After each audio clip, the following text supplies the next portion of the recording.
Kagyari ang isa ka ebidensya nga ang kalibutan wala sang abilidad sa pagprotekta sa iya kaugalingon sa mga tawo nga gugma sa iya.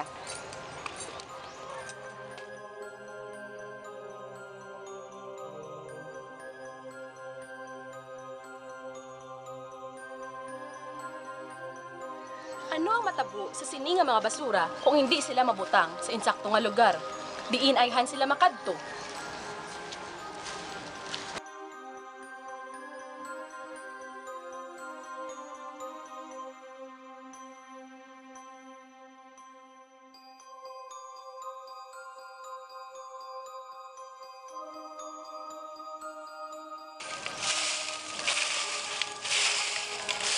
O Marie, kamusta na bata mo?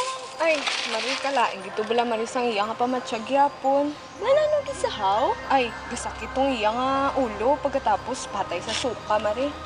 Ti, wala ka plano dalawang sa doktor?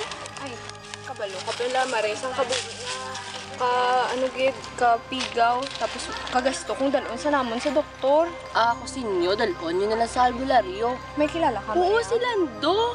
Lando, ang taga-digto, nga ano? Oh, sige, Marie. Kay para magmayo na tong pamatsyagan ni Junior. Salamat, gid ha.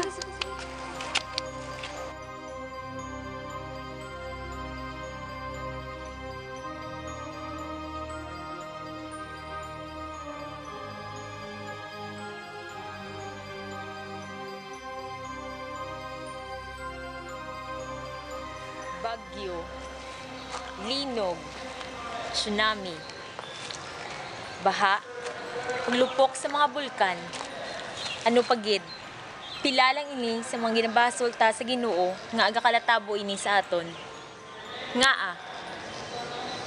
wala na siya labot sa mga kalatabo sa aton. Kaginbayaan na ta pagkatapos siya sinihimo.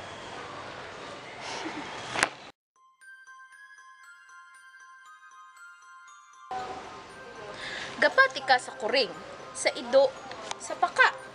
Kaya nga nakita mo sila. Pero, kumakutunta ka. Gapati ka sa Diyos. Nga nakita mo siya? Pareho sang kuring, ido, pagpaka.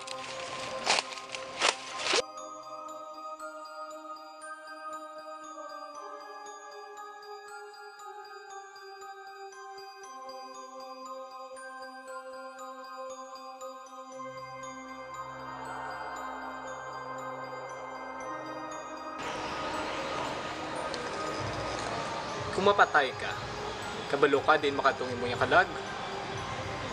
Sa langit, sa purgatorio, o kung sa imperno. Kabalo ka bala niya, ang imo niya kalag, pwede magsulod sa lawas ang iba niya sapat, sa kuring, sa ido, sa ilaga, sa paka.